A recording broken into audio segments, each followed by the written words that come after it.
Big boss season 11ರ winner Hanumanthu ಅನ್ನುವಂಥದ್ದು ಈಗ ಅಧಿಕೃತ ಮಾಹಿತಿ ಹೊರಬಿದ್ದಿರ್ತಕ್ಕಂಥದ್ದು. ಅವರ ಅಭಿಮಾನಿಗಳು ಸಂಭ್ರಮಿಸ್ತಾ ಇದ್ದಾರೆ.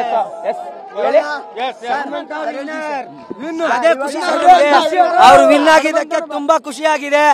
ಆಯ್ತಾ, ಉತ್ತರ ಕರ್ನಾಟಕದಿಂದ ನಾವು 650 ಕಿಲೋಮೀಟರ್ ಬೈಕ್ ಮೇಲೆ ಜರ್ನಿ ಮಾಡ್ಕೊಂಡ್ ಬಂದಿರೋದು ಬೆಳಗ್ಗೆಯಿಂದ ಸರ್. ಅವ್ರ ಜೊತೆ ನಾವು ಮಾತಾಡ್ಬೇಕು. ಹನುಮಂತ್ ಅವರು ಗೆಲ್ತಾರೆ ಅಂತ ಯಾವಾಗ ಅನ್ಸಿತ್ ನಿಮಗೆ ಅಂತ? ಅವ್ರ ಜೊತೆ ನಾವು ನಮ್ಗೆ ಅವ್ರು ಸಾಂಗ್ ಆಡಿದ್ರಲ್ಲ ಸರ್, ಅವ್ರು ಸಾಂಗ್ ಆಡ್ಬಿಟ್ಟು ಮತ್ತೆ ತ್ರಿವಿಕ್ರಮ್ ಸೋಲ್ಸಿದ್ರೆ ಗೊತ್ತಾ 2 ಸೆಕೆಂಡ್ ಅಲ್ಲಿ, ಅವಾಗ ನಮ್ಗೆ ಗೊತ್ತಾಯ್ತು ಅವರೇ ಗೆಲ್ತಾರಂತ. ಅವಾಗ ಗೆದ್ದಿದ್ದೀವತ್ತು. ಈಗ ಹನುಮಂತ್ ಅವರು ಅಧಿಕೃತವಾಗಿ ಗೆದ್ದಿದ್ದಾರೆ ಅನ್ನೋ ಮಾಹಿತಿ ಇದೆ. ಸೊ ಹೆಂಗ್ ಸಂಭ್ರಮಿಸೋಕೆ ರೆಡಿ ಆಗಿದ್ದಾರೆ? ಎಲ್ಲಿಂದ ಬಂದಿದ್ದಾರೆ ಎಲ್ಲ? ಒಂದೇ ಮಾತಲ್ಲಿ ಹೇಳ್ಬೇಕಾದ್ರೆ ಎಣ್ಗಾಯಿ ಪಲ್ಯ ರೊಟ್ಟಿ ತಿನ್ನಂಗ್ ಐತೈತೆ ಅಷ್ಟೇ.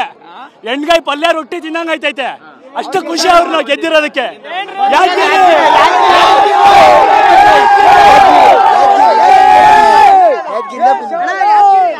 ಬಂದಿರೋದು ನಾವೆಲ್ಲ ಅಪ್ಪಟ್ಟ ಹನುಮಂತಣ್ಣನ ಅಭಿಮಾನಿಗಳು.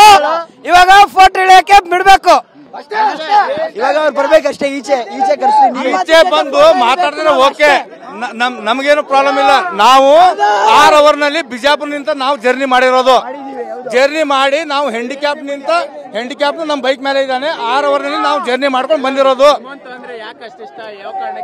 ನಮ್ಮ ಉತ್ತರ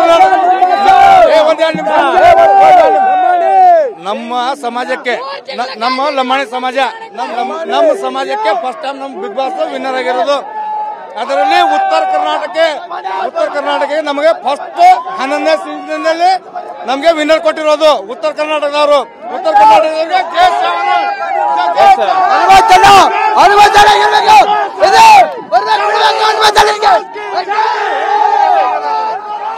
ಇದಿಷ್ಟು ಒಟ್ಟಾರೆಯಾಗಿ ಏನಂತಂದ್ರೆ ಬಿಗ್ ಬಾಸ್ ಸೀಸನ್ 11ರಲ್ಲಿ ವಿನ್ ಆಗಿರ್ತಕ್ಕಂಥ ಹನುಮಂತ್ ಅವರ ಅಭಿಮಾನಿಗಳು ಸಂಭ್ರಮಿಸ್ತಾ ಇರ್ತಕ್ಕಂಥ ರೀತಿ. ಕ್ಯಾಮ್ರಾ ಪರ್ಸನ್ ಮುತ್ತು ಜೊತೆ ಮಾಲ್ತೇಶ್ ಜಗ್ಗೇನ್, TV9 ಬೆಂಗಳೂರು.